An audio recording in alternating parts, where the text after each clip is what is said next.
특별히 저는 오늘 한미 수교 140주년과 기독교라고 하는 주제로 우리 한복협 원례회의가 영락교회에서 열린다고 하는 것에 대해서 매우 기쁘게 생각을 합니다. 적어도 1945년 해방 이후에 한미 관계와 기독교에 있어서 가장 중심되는 인물은 바로 이 교회를 세우신 한경진 목사님이십니다. 한경진 목사님께서 우리가 이 장소에서 이런 모임을 갖는다고 하는 것을 보신다면 매우 기뻐하시리라고 생각을 합니다. 올해가 조미조약, 한미조약 왔다 갔다 사용을 하겠습니다. 조미조약 140주년 되는 해입니다. 그리고 이제 1953년에 한미 상호 방위 동맹이라고 하는 것이 맺어졌죠. 이 한미 수호 조약과 수호 통상 조약과 한미 상호 방위 조약이 뭐가 다르냐? 여러분들 수호할 때, 조미 수호 통상 조약할 때 호자는요 지킨다고 하는 것이 아니라 좋은 호자, 좋은 것을 지킨다, 친선 관계를 유지한다, 그런 정도입니다. 그런데 1953년에 맺어진 것은요 나라를 지킨다라고 하는 거예요. 그러니까 상호 방위 조약이고 1882년에 맺어진 것은 수호 통상 조약입니다. 한쪽은 통상이 강조되어 있고 한쪽은 방위 강조되어 있고 한쪽은 좋은 관계를 유지한다고 하는 것이고 한쪽은 서로 나라를 책임지고 지킨다고 하는 것입니다. 저는요 한미 동맹에 대해서는 1953년에 맺어진 한미 동맹에 대해서는 많은 사람들이 관심을 갖고 있습니다. 그런데 이 한미 동맹의 뿌리가 되는 한미 조약에 대해서는 별 관심이 없어요. 그래서 사실 우리 기독교가 올해 여러 가지 행사를 하려고 계획을 했습니다만은 정부가 별 관심이 없어요. 그래서 제대로 행사를 못했습니다. 참 안타깝습니다. 제가 얘기하려고 합니다만은 1953년에 맺어진 한미 동맹이라고 하는 것은 1882년에 맺어진 조미 수호 통상 조약이라고 하는 그 이전의 역사가 없었더라면은 가능하지 않다고 하는 것입니다. 그리고 거기에 있어서 우리 기독교가 매우 중요한 역할을 하고 있다고 하는 것입니다. 이런 점에서 다른 사람들은 몰라도 우리 한국 기독교는 이것을 꼭 기억해야 된다, 이런 생각을 합니다. 또 한 가지는 올해가 조미 수호 통상 조약 140주년 된 해입니다만은 동시에 한중 관계 30주년, 한중 관계 30주년 되는 해입니다. 사실 나라마다 시대마다 이 나라가 어디로 나가야 될 것인가라고 하는 중요한 결단을 해야 될 때가 있습니다. 사실 고려 말 조선초 원나라 중심적인 세계 질서에서 새로 중국의 이제 명나라 중심적인 새로운 질서가 등장하게 될 때 조선은 어느 길을 택할 것인가라고 하는 것이 중요한 과제였습니다. 나라라고 하는 건 그냥 세워지는 것이 아닙니다. 이렇게 중요한 국제정세의 변화 가운데서 우리가 어떤 길을 선택할 것인가라고 하는 것을 결정해야 됩니다. 이때 잘못 결정하면 망하는 것이고 잘 결정하면 잘 되는 것입니다. 사실 19세기 말 세계가 바꿔지는데 우리는 변화되는 길을 택한 것이 아니라 변화하지 않는 길을 택했습니다. 그래서 나라가 어려움 겪지 않았습니까? 사실 지금은요 19세기 말과 비교할 만한 새로운 변화가 오고 있습니다. 사실 19세기 말부터 19세기 중엽부터 중국은 아시아 전체를 호령하던 나라에서 완전히 말하자면 서구 열강에 의해서 제외받는 나라가 됐습니다. 그러나 2000년대 이제 2020년 지나가면서 중국이 다시 기지개를 펴면서 이 동북아 질서를 다시 바꾸려고 그런다고요. 이럴 때 우리가 지금 어느 길을 선택해야 되냐? 사실 서로 모두를 다 유익하게 만드는 그런 길이 있으면 좋겠죠. 가능하면 그런 길을 택해야 된다고 생각합니다. 그러나 역사는 꼭 그렇게만 되지 않아요. 어느 길을 선택할 것인가라고 하는 선택의 기로에 설 때가 있습니다. 그래서 이렇게 중요한 선택의 기로에 있을 때 우리는 과거를 돌이켜보면서 우리가 우리의 현실을 되살려보는 것이 매우 중요하다. 그래서 조미 조약 140주년 될 때 이런 문제를 한번 우리 한국 기독교가 깊게 생각해보자, 그런 의미로 이런 행사를 하게 되었습니다. 다음 넘겨주시죠. 예, 목차. 목차 보면은 여러 가지 있는데 그냥 생략을 하고요. 먼저 말씀을 드리고 싶은 것은 이 조미조약의 의의입니다. 조미조약을 만드는 데 있어서 미국 측에서 가장 결정적인 역할을 한 사람이 슈펠트라고 하는 사람입니다. 중국 쪽의 대표는 이용장이고요. 사실 앞에 제일 첫 페이지에 사진 세 사람을 넣습니다만은 슈펠트, 그 다음에 김홍집, 이용장 세 사람 넣습니다만은 김홍집은 사실 별로 중요한 역할을 한 것이 아니고 미국의 슈펠트와 중국의 이용장이 조미조약을 맺은 것입니다. 그런데 슈펠트가 뭐라고 말했냐면요. 슈펠트가 사실 1880년에 미국 정부로부터 명령을 받고 전 세계를 순회를 했습니다. 어떤 명령을 받았냐? 전 세계를 돌아다니면서 아직 다른 나라와 수교를 맺지 않은 나라가 있으면은 그 나라를 잘 설득을 해가지고 미국과 수교를 맺도록 하라라고 하는 명령을 받고 전 세계를 일주했습니다. 1년 내내 돌아다녔습니다. 그런데 마지막에 뭐라고 보고했느냐? 전 세계의 나라 가운데서 나라다운 그 조직을 갖는 나라 가운데서 세계의 문을 열지 않은 나라는 딱 한 나라밖에 없다. 조선이라고 하는 나라밖에 없다. 이렇게 얘기를 하고 있는 거예요. 그러니까 그 1880년대에 있어서 전 세계적으로 가장 폐쇄적인 국가가 우리 조선이었다고 하는 것입니다. 그래서 이 슈펠트는 만일에 조선이 조미조약을 맺어가지고 문을 개방하게 되면 그 19세기의 마지막 폐쇄 국가를 미국이 문을 열게 하는 것이다. 그랬습니다. 저는요, 바로 1880년에 미국은 어떤 상황이었느냐? 물론 그 이전까지 영국이 패권을 가지고 있었습니다만은 1880년을 기점으로 해서 이제 미국이 이제 부상을 하고 있고 영국은 이제 쇠퇴를 하고 있는 것입니다. 물론 영국이 힘 있는 나라이기 때문에 금방 되어 있지 않습니다만은 사실은 미국은 남북전쟁 이후로 막 부상하는 나라고 영국은 이제 오랫동안 세계를 지배해가지고 지친 나라입니다. 바로 떠오르는 미국. 그래서 이 슈펠트는 뭐라고 말했냐면은 19세기 미국이야말로 서구 문명의 총화다. 서구 문명이 미국에 와가지고 완성되고 있다. 그래서 막 세계를 향해서 나가려고 하는 그 1등 국가와 꼴등 국가가 만났습니다. 그래서 저는 조미조약이라고 하는 것을 꼴등과 1등이 만난 사건이다. 저는 이렇게 말하고 싶습니다. 그런데 최근에 있어서 진보주의 역사학자들은 뭐라고 말하느냐? 조미조약이야말로 서구 제국주의가 조선을 침략의 출발점이다. 그래서 제국주의 침략의 출발점으로 조미조약을 그렇게 얘기를 하고 있는 거예요. 그러니까 불행이 어디서부터 시작했느냐? 조미조약 맺는 데서부터 불행이 시작되었다. 이런 얘기있죠? 그래서 지금 역사 교과서도 서구 제국주의 침략과 국권의 소 이런 식으로 지금 되어 있는 겁니다. 저는 뭐라고 주장하고 싶으냐면요. 조미조약은 미국이 극동 제국의 위협으로부터 조선을 지켜줄 것이라고 하는 믿음에서 체결된 것입니다. 뒤에 좀 자세하게 말씀을 드리겠습니다만 우리나라는 여러 가지로 어려웠어요. 그러면 누가 우리를 도와줄 것인가? 조미조약은 근본적으로 미국의 도움을 얻어가지고 우리를 괴롭히는 주변의 나라들로부터 우리가 보호받으려고 조미조약을 시작했다고 하는 것입니다.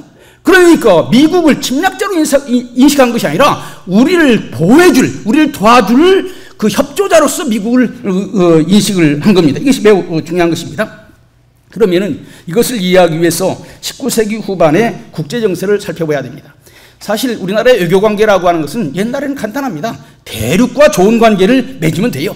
대륙에 완전히 납작하게 굴복하든지 아니면 대륙에 조금 굴복하든지 이런 차이만 있을 뿐이지 뭐 큰 차이는 없습니다. 조선은 아주 납작 엎드리는 방법을 택한 것이고 고려 초기는 약간 좀 한번 그래도 버티다가 좀 머리 숙이는 방법을 택한 거예요. 그런데 19세기 중엽에 들어서면서부터 이 동북아시아의 새로운 국가들이 부상하기 시작했습니다.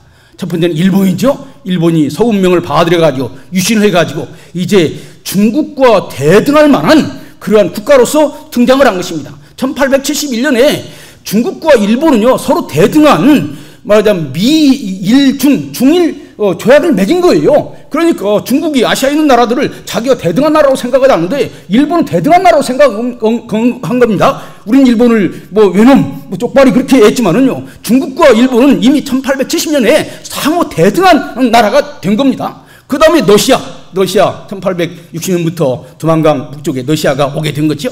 그래서 19세기 중엽에는 지금까지 상상할 수 없었던 새로운 일이 된 거예요. 중국만 잘 다루면 되었는데 이제는 러시아도 등장하고 있죠. 일본도 등장하고 있죠. 이 세 나라를 잘 다스려야 되는 것입니다. 그런데 이 세 나라는 다 한반도에 대해서 아주 치명적인 아주 결정적인 관심을 가지고 있는 것입니다. 중국은 한반도를 뭐라고 생각했느냐? 왼팔리라고 생각을 했어요. 그래서 조선이 다른 쪽으로 넘어가게 되면 중국의 북경이 태롭다 이렇게 생각을 한 거예요. 그러면 조선을 지키느냐 지키지 못하느냐에 따라서 중국의 안보가 지키느냐 지키지 못하느냐 달려있다고 보는 것이죠. 그럼 러시아는 어떻게 생각했냐? 러시아가 해양으로 나가는 교두보로서 조선을 생각한 거예요. 러시아는 땅덩어리만 크지 바다로 나갈 수 있는 길이 없는 거예요. 조선을 통해서 세계로 바다로 나가고 싶은 것입니다. 일본은 조선을 어떻게 생각했느냐? 일본은요, 대륙이 일본을 침략할 때 일본을 향해서 비수를 꽂는, 조선은 일본의 심장을 향해서 내려꽂는 비수와 같다, 이렇게 생각을 했어요. 그러니까 대륙에 러시아든지 중국이든지 조선을 차지하게 되면 그 힘을 가지고 일본을 공격하게 된다. 그러니까 조선을 자기 영향권에 두지 않으면 안 되는 거예요. 여러분들, 이게 매우 어려운 상황입니다. 한 나라가 우리를 공격한다고 해서 다른 나라에 손잡으면 그 나라가 우리를 먹어버리는 거예요. 이것이 19세기 중엽의 우리나라의 상황이었다. 그리고 이 상황은 지금도 변함이 없다. 그래서 우리는 우리 주변에 있는 나라들은 한반도를 자기 영향권에 다 두기를 원한다고 하는 것을 머릿속에 염두를 둬야 됩니다. 그런데 정말로 하나님의 도심에 의해서 새로운 나라가 등장했습니다. 그것이 뭐냐? 미국이라고 하는 나라입니다. 주변의 새 나라들은 다 우리 한반도 영토에 대해서 관심을 가지고 있어요. 그런데 미국은 한반도에 대해서 영토에 관심을 갖고 있지 않는 거예요.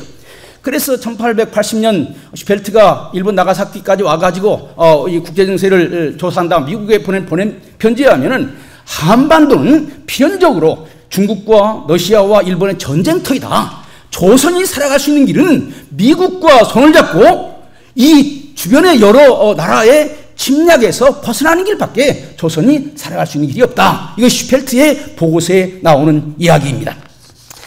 이런 상황 가운데서 이제 조미조약이 맺어지게 되는 것입니다. 시간이 없고 이 글자가 작아서 여러분들이 잘 볼 수 있을지 모르겠습니다. 이 조미조약을 맺는 데 있어서 세 가지 중요한 주체가 있습니다. 하나는 중국이고, 또 하나는 미국이고, 또 하나는 일본입니다. 이 중국이고, 그 다음에 일본이고, 그 다음에 조선, 이 세 나라의 입장이 뭔가를 정확하게 알아야 조미조약이 어떻게 만들어졌는가라고 하는 것을 이해할 수가 있습니다. 중국의 입장, 제가 복잡하게 썼습니다만은 간단하게 얘기를 하겠습니다. 중국의 입장은요, 궁극적으로는 조선을 자기의 영향권 아래, 중화질서 안에 가둬놓고자 하는 것이 궁극적인 목표입니다. 물론 러시아의 침입도 있습니다만은 러시아의 침입으로 인해서 조선이 러시아에게 넘어가면은 조선이 중국의 영향권에서 벗어나는 것이죠. 그래서 결국적으로 가장 중요한 것은 뭐냐 하면은 조선을 계속 중국의 영향권 안에 두려고 하는 거예요. 여기 여러 가지 이유가 있습니다. 1876년 강화도 조약을 맺었죠. 강화도 조약에서 일조에 조선은 독립국이다 그랬습니다. 일본이 이 문제를 가지고 자꾸 중국한테 조선은 독립국이니까 중국 간섭하지 말아라 이렇게 얘기하는 거예요. 이용장이 생각해보면 실수한 거예요. 그 조항을 그렇게 맺도록 놔둔 것이 아니고 거기에다 보다 분명한 얘기를 맺어야 되는데, 그래서 여러분들 놀라지 마세요. 조미조약이라고 하는 것은요, 미국이나 조선 사람들이 먼저 시작한 것이 아닙니다. 1879년 7월에 중국의 황제가 이용장한테 조선을 서구의 이런 나라를 끌어들여가지고 조선을 다른 나라와 조약을 맺게 함으로써 일본이나 러시아가 침략하지 못하도록 하라고 하는 비밀 지시를 내린 것입니다. 이미 중국의 황제는 이용장한테 조선에 대한 정권을 준 거예요. 그래서 이제 중국이 가지고 있는 입장은 뭐냐면 새로 조약을 맺되, 서양 여러 나라와 조약을 맺되 조약의 첫 부분에다가 조선은 중국의 속방이다라고 하는 것을 명시해서 다른 나라들로 하여금 이의를 달지 못하게 하자는데 제일 중요한 목표가 있는 것입니다. 그래서 이제 원래 마건충이라고 하는 사람이 만든 초안을 보면은 제일 마지막 부분에다가 뭐라고 되어 있냐면은 모든 조약은 중국의 예부의 승인을 받아야 된다. 그러니까 중국 외무부의 승인을 받아야 조약이 비준되는 것이라고 생각한 거예요. 미국은 상원의 승인받는다면은 조미조약은 중국 예부, 조선의 문제를 중국 예부에서 승인해 줘야 된다는 거예요. 그리고 중국에 공사가 있고 조선에는 공사가 필요 없다. 영사만 있으면 된다. 이런 조약이 중국의 속내로 가지고 있었던 것입니다. 그리고 한 가지 더 얘기하면 이용장과 더불어서 조미조약을 맺는데 중요한 역할을 했던 하여정이라고 하는 사람이 있습니다. 이 사람이 주일공사인데 이 사람은 이 당시에 그 중국의 조선 정책을 세 가지로 얘기했습니다. 상책이 있고 중책이 있고 하책이 있는데, 상책은 뭐냐? 그냥 조선을 중국의 한 성으로 차지해버리는 것이다. 간단하다. 유구를 차지한 것처럼 그걸 차지하자. 두 번째는 뭐냐면 만일 그것이 어렵다면 중국의 관리를 파견해가지고 조선을 지휘감도록 하도록 하자. 이게 중책입니다. 하책은 뭐냐? 제일 첫 번째, 두 번째가 안 될 때 조약문에다가 조선은 중국의 속방이라고 하자. 이렇게 하도록 하는 거예요. 바로 이 세 번째 항목을 받아들여가지고 조미조약이 맺어지도록 되는 것입니다. 그러니까 조미조약을 맺는 주체가요, 조선이 아니에요. 중국이 시도를 하는 것입니다. 그럼 미국은 어떠냐? 사실 한미 관계의 출발은 제너럴 샤마노입니다. 제너럴 샤마노에 대해서는 할 얘기가 너무나 많습니다만은 제너럴 샤마노가 석연치 않아요. 미국은 왜 죽었는가 계속 물어봤습니다. 그래서 지금까지 그 이전에 그 조선과 미국이 가장 중요한 것은 제너럴 샤마노가 왜 죽었는지, 제너럴 샤마노에 있는 미국 사람들이 왜 죽었는지, 미국 배 제너럴 샤마노가 어떤 과정을 통해서 파손되었는지 파기되었는지 이것을 조선 정부가 대답해라 라고 하는 것인데, 슈펠트가 이 문제를 내놓지 않았어요. 왜 내놓지 않았냐? 이 문제를 거론하면 조미조약이 안 맺어지는 거예요. 그래서 미 국무성은 이 문제에 대해서 관심 가졌습니다만 정권 대사인 슈펠트는 이 문제를 건드리지를 않았어요. 그러면 뭐가 제일 중요한 문제였느냐? 역시 항로 개척입니다. 여러분들, 미국은요 엠파이어 오브 시라고 해서 대양의 제국입니다. 여러분들 미국 지도를 보세요. 한쪽은 대서양이 있고 한쪽은 태평양이 있습니다. 이 바다를 장악하지 못하면은요 미국은 섬이 되는 거예요. 과거에는 대서양을 잘 관리하려고 그랬어요. 그러나 이제 19세기 들어서면서부터 태평양을 관리하는 일이 매우 중요한 거예요. 중국의 가장 큰 관심은 미국의 가장 큰 관심은 중국과 무역을 하는 것입니다. 그런데 중국 가려면은 조선을 거쳐가야 되는 거예요. 여러분들 지금까지 우리가 세계 역사를 유럽, 그다음 인도양, 그다음에 남태평양, 그다음에 조선 이렇게만 많이 생각해 왔지만요 그것이 아닙니다. 또 다른 통로가 있는 거예요. 미국이 남북전쟁 이후에 저기 알래스카를 거쳐가지고 그다음에 일본을 거쳐가지고 조선을 거쳐가지고 말하자면 중국으로 온 이 또 하나의 큰 흐름이 있는 거예요. 바로 이 흐름 속에 생각해야 되는 거예요. 그래서요 제가 놀랐는데 미국 사람들이 한국에 와서 뭐라고 얘기했냐? 조선은 미국의 이웃이다. 미국에서 가장 가까운 아시아 국가가 바로 조선이다. 일본 다음에 가장 가까운 나라가 조선이다. 이렇게 설명을 하고 그래요. 뭐 긴 얘기 생략을 하고. 그래서 바로 이 항로를 개척하는 것이 가장 중요했다고 하는 것입니다. 그 다음에 이제 항로를 개척했으면 가능하면 통상했으면 좋겠다. 통상은 별로 크게 큰 의미가 없어요. 사실 항로 개척을 해서 미국 배가 안전하게 말하자면 중국까지 갈 수 있도록, 만일에 풍랑을 만나더라도 가서 보호받을 수 있도록 하는 것이 가장 중요한 문제였습니다. 그러나 미국이 가지고 있는 또 하나의 중요한 입장은 뭐냐면은 미국은 후발 국가입니다. 영국은 다른 나라에 가서 주권을 뺏고 자기 식민지를 만들었어요. 미국은 후발주자로서 우린 영국처럼 하지 않겠다. 슈펠트의 글에 보면은요, 우린 영국처럼 하지 않겠다고 하는 말이 수없이 많이 나오고 있습니다. 그래서 영국과는 다른 방법으로 우리는 외교를 하는데, 영국은 그 나라의 주권을 무시하고 식민지를 만들어버렸지만은 우리는 주권을 인정을 하고 독립국으로 인정을 하고 무역을 한다. 이것이 미국이 가지고 있는 근본적인 정책입니다. 그러면 조선은 어떤 입장을 가지고 있었는가? 조선은 간단합니다. 가장 중요한 것은 기독교를 받아들이면 안 된다. 조선은 유교 국가입니다. 그래서 사실 통상도 양보할 수 있어요. 다른 것 다 양보할 수 있습니다.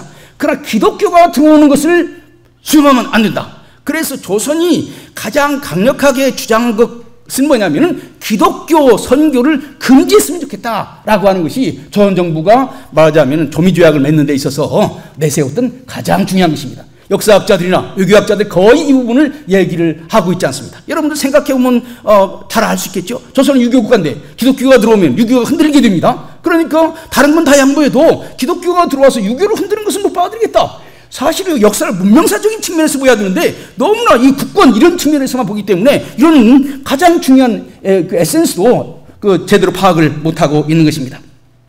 그러면은 어떤 과정을 거쳐가지고 조미조약이 체결되었는가? 구체적으로 살펴보겠습니다. 1882년 3월 4월에서 중국 천진에서 회담을 열었습니다. 제1차 안, 조선 측 안인데 사실 이 조선 측 안은요, 중국의 그 이용장이 조선 사람들에게 물어보고 한 것인데, 물어보는 것은 뭐 하나만 한 것이고요. 그 이용장의 의사에 의해서 만들어진 것입니다.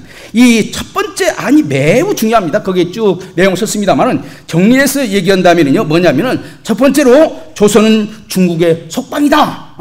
제가 얘기했죠. 중국의 속방이라고 하는 것을 제일 먼저 명기하기를 원하고, 두 번째 중요한 것은요, 이것도 거의 알려지고 있지 않은데, 조인트 프로텍터 코리아, 중국과 미국이 조선을 공동으로 보호하는 공동 보호국이 되자라고 하는 거예요. 그러니까 이용장이 생각할 때 미국한테 뭔가를 줘야 미국이 이 문제에 개입하지 않겠는가.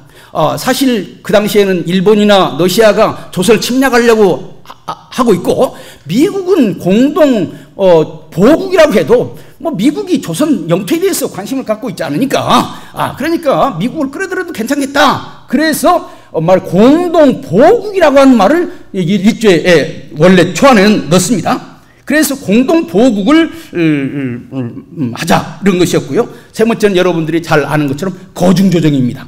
주변에 있는 다른 나라들이 조선을 괴롭힐 때에 미국이 도와준다라고 하는 거중 조정. 그 다음에 그 마지막이 뭐냐면은 아까 얘기한 것처럼 이 죄악은 중국 예부의 인준을 받아야 된다. 중국의 인준을 받아야 된다 하는 것이 조선과 중국이 첫 번째 마련된 초안에 나오는 얘기입니다. 여러분, 이런 걸 통해서 중국이 어떤 눈으로 조선을 바라보고 있는가를 명확하게 인식을 해야 됩니다. 그리고 기독교 선교는 언급하지 않았어요. 사실 조선은 기독교 선교는 안 된다 이렇게 쓰기를 원했는데, 이용장이 기독교 선교는 안 된다 그렇게 말하면은 미국이 받아들이지 않기 때문에 이 문제는 말하지 않자, 이렇게 해서 거론을 하지 않게 되었던 것입니다.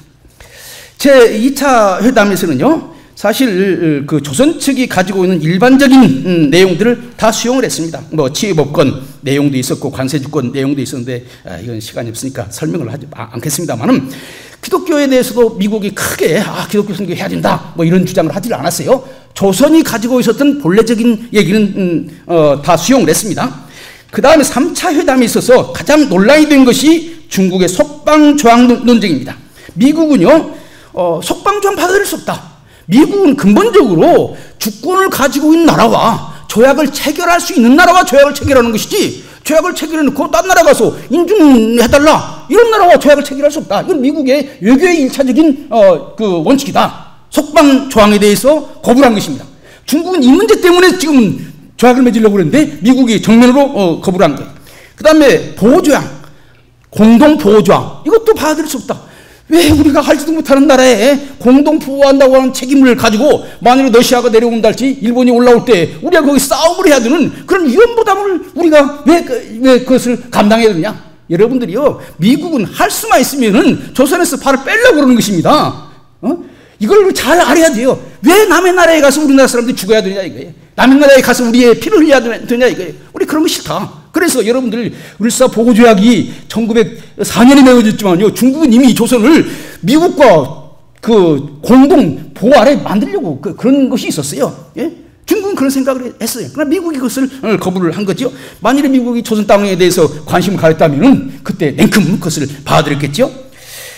그 다음에, 그러나 이제 너무 뭐 중국의 의사를 받아들이지 않으면 좀 곤란하니까, 중국이 그러면 속방조에 부치겠다가, 이 조선 왕이 중국의 속방이라고 하는 것을 인정한다라고 하는 정도의 부칙 정도는 인정하면 어떻겠냐 했을 때, 뭐 그건 뭐 당신들께 알아서 해라.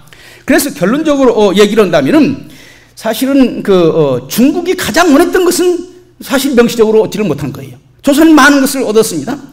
그래서 조미조약에서 삼국의 입장으로는요, 중국은 속방을 유지하려고 했는데, 그것을 본문에다 넣는데 실패를 했습니다. 그 다음에 미국은 항로 개척을 하려고 했는데, 그것은 미국은 성공을 한 거죠. 그 다음에 조선은 선교의 자유를 인정하지 않고 기독교를 받아들이지 않으려고 했는데, 그것은 어느 정도 성공을 한 것입니다. 모든 외교 관계가 그렇듯이 외교는 이런 타협의 산물이 되는 것입니다. 그러면 조미조약의 의미는 뭐냐? 미국은요, 제국주의적인 침략자가 아니라 극동 분쟁의 조절자로서 등장을 하고 있다고 하는 것입니다. 중국도 그렇게 생각하고 있었고 조선도 그렇게 생각을 하고 있었어요. 우리가 극동 문제를 조절하는 것이 아니라 우리 혼자 극동 문제를 조절할 수 없으니까 미국을 끌어들여가지고 극동 문제를 조절하자. 원래는 공동 보국이라고 하는 말을 넣으려고 했는데 그걸 거부하니까 그럼 거중조정이라고 하는 말이라도 넣자. 그런데 이 거중조정이라는 말에 대해서 뭐 조선은 큰 의미를 부여했지만 미국은 그냥 외교적인 수사 정도로 생각을 한 거죠. 중국은 조미조약을 통해서 조선의 속방을 강조했지만 오히려 미국은 이것을 통해서 조선의 독립국임을 인정한 것입니다. 이런 점에서 우리는 감사해야 돼요. 오랫동안 중화질서에서 매여있던 조선이 이제 만국공법이라고 하는 새로운 질서로 나아가게 된 것입니다. 저는요, 요즘 그런 생각을 합니다. 우리나라의 그 근대의 시작을 언제로부터 볼 거냐. 많은 사람들이 이 강화도 조약 1876년으로부터 봅니다. 그런데요, 일본은 가마도 조약을 맺을 때 이것이 근대 조약이라고 하는 것을 인식했지만은요, 조선은 가마도 조약을 맺을 때 이것이 근대 조약이라고 하는 것을 몰랐어요. 조선이 근대 조약이라고 하는 것을 안식을 하고 세계로 나간다고 하는 것을 생각을 하면서 맺은 첫 번째 조약은 1882년입니다. 이런 점에서 본다면은 일본 사람들이 주체가 되는 가마도 조약보다는 조선이 세계로 나간다고 하는 것을 의식하고 맺은 1882년을 매우 중요하게 생각을 해야 되는 것입니다. 사실 일본은요, 미국과 조약을 맺은 그런 1854년의 행사를 매우 크게 축제를 합니다. 모든 문명이 그걸 통해서 들어오지 않았습니까? 그런데 올해가 140년이 되는데도 정부도 그렇고 민간단체도 그렇고 미국을 통해서 자유민주주의, 시장경제, 종교의 자유 다 들어왔는데도 여기에 대해서 인식을 하고 이것을 기념하는 행사 하나도 없다는 것이 이게 정말로 역사를 제대로 인식을 하는 것인지 저는 잘 모르겠어요. 시간이 지금 어떻게 예? 25분 됐습니까? 그러면 그 다음 간단하게 얘기를 하겠습니다. 사실 이 조미조약이 원래는 그 기독교에 대해서는 말이 없었습니다. 그러나 미국은 이 조항을 통해서 기독교 선교를 하게 된 것입니다. 이거 매우 중요한 것입니다.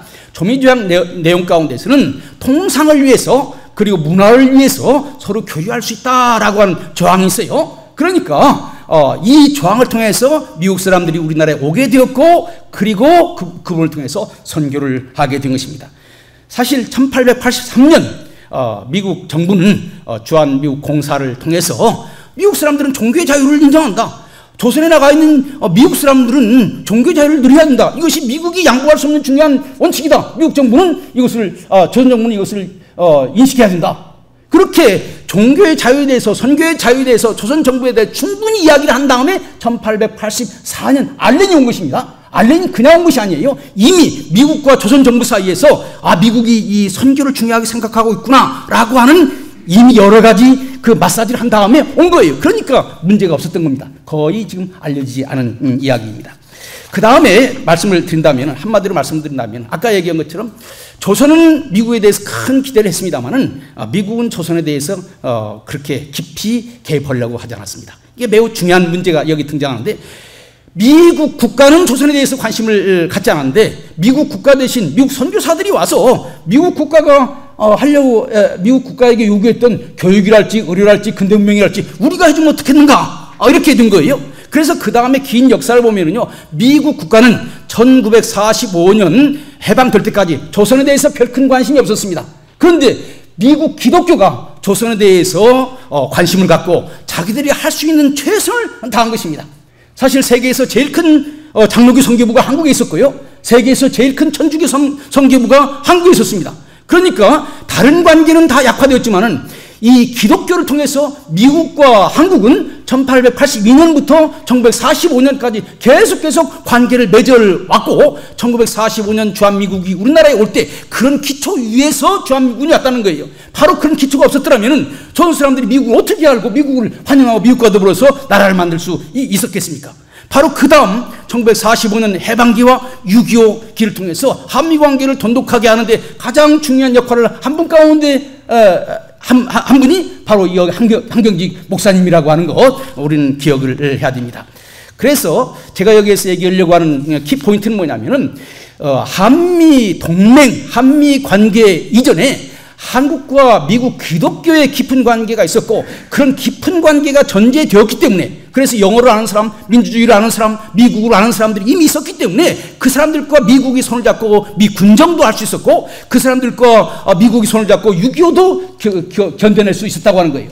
한국 사람들은 이거 알아야 되고 한국 기독교인들도 이것을 알아야 된다고 하는 것입니다. 결론적으로 말씀을 드리겠습니다. 왜 우리가 이런 얘기를 다시 하느냐? 지금 우리는 매우 어려운 상황 가운데 있습니다. 저는 동북아를 보면은 역사가 발전하는 것이 아니라 후퇴하는 것 같아요. 러시아에서는 다시 짜르가 등장하고 있는 것 같습니다. 중국은 다시 황제가 등장하고 있는 것 같아요. 이건 말하자면 역사의 발전이 아닙니다. 그럼 우리는요, 민주주의와 기독교를 받아들여서 역사를 지금 발전시켜 나왔습니다. 그런데 우리 주변에 있는 나라들이 옛날로 역사를 거꾸로 돌이키려고 그래요. 이런 가운데서 우리가 어떻게 해야 되냐 이거예요. 사실 우리가 옛날로 돌아가지 아니하고 다시 앞으로 나가려면은 우리 자유민주주의와 종교의 자유를 가장 기초로 하는 나라와 동맹을 맺을 수밖에 없는 것입니다. 주변에 있는 새 나라들은 우리를 항상 넘보고 있어요. 힘이 없을 때는 넘보지 않지만 힘이 생기면은 넘보게 되는 것입니다. 그래서 저는 뭐 한일 관계 지금 개선해야 된다고 생각합니다만은 이 사람들도 더 이제 힘이 세지게 되면 어떤 것으로 나오는지 모르죠. 한 가지만 말씀드린다면요. 20세기 전반에는 일본이 아시아의 평화를 위태롭게 하는 것이었다면요. 지금 21세기에는요. 중국이 아시아의 평화를 위태롭게 하는 것입니다. 그래서 상황이 어떻게 달라지느냐에 따라서 전략이 달라져야 되는 것이에요. 그래서 3.1운동 때 우리 선구자들은 뭐라고 얘기했냐. 미국한테 지금 일본이 아시아의 평화를 흔들고 있으니까 미국이 조선과 손을 잡고 일본을 제어해서 아시아의 평화를 이루어야 된다. 이렇게 얘기했어요. 그러면 지금 우리가 어떻게 얘기해야 되겠습니까? 중국 주변에 있는 나라들 다 힘들게 만들고 있어요. 그러면 우리가 미국에 뭐라고 말해야 되겠습니까? 미국과 손을 잡고 중국을 견제해서 중국의 그런 전체주의적인 국가를 민주주의 국가로 만들고 그래서 아시아의 평화를 만드는데 미국과 한국이 같이 한다. 여기에서 가장 중요한 가치는 두 가지입니다. 하나는 자유민주주의와 또 하나는 종교의 자유. 이 두 가지 가치를 중심으로 해서 미국과 한국이 손을 잡고 이 어려운 난국을 헤쳐가야 되는 것이 아니냐. 여러분들 오해하지 마세요. 중국과 대립해서 싸우라고 하는 것이 아닙니다. 중국이 민주화되고 종교의 자유가 있는 나라가 되어야 우리도 편해지고 또 중국 사람들도 좋아지는 거예요. 그래서 아시아 평화